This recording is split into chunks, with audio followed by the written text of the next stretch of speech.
is calculated in that way, we will just pick the two values and we will divide by 2, right?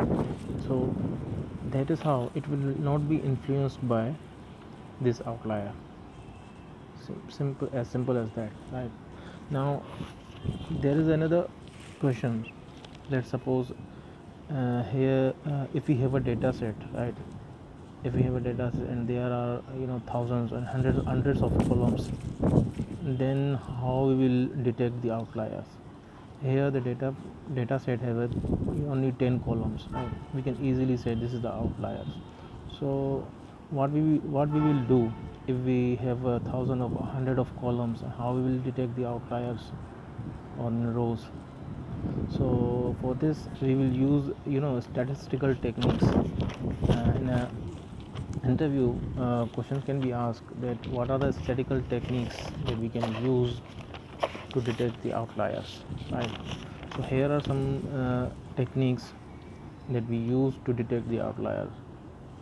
The first one is the z-score. The second one is the IQR method, or we can also say the box plot method. Number third is a sorting method. Simply sort the data in ascending or descending order, yeah, right? And the fourth one is the graphic method. Simply plot the graph, histograms or box plots, or we can say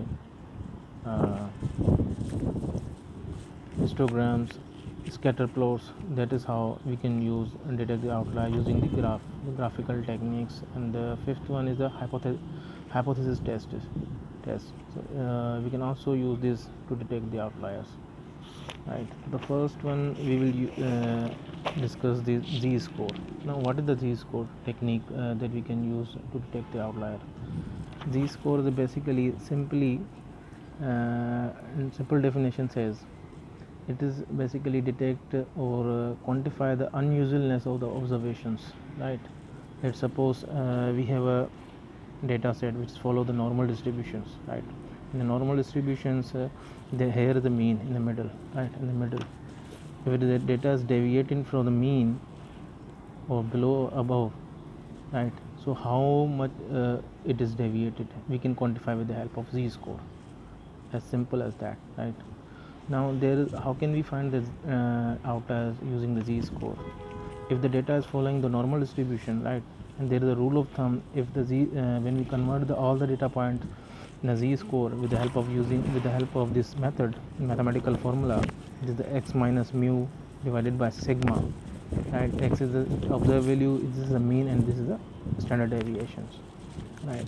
There is a rule of thumb, if it is value greater than 3 or less than 3, it will be considered outlier,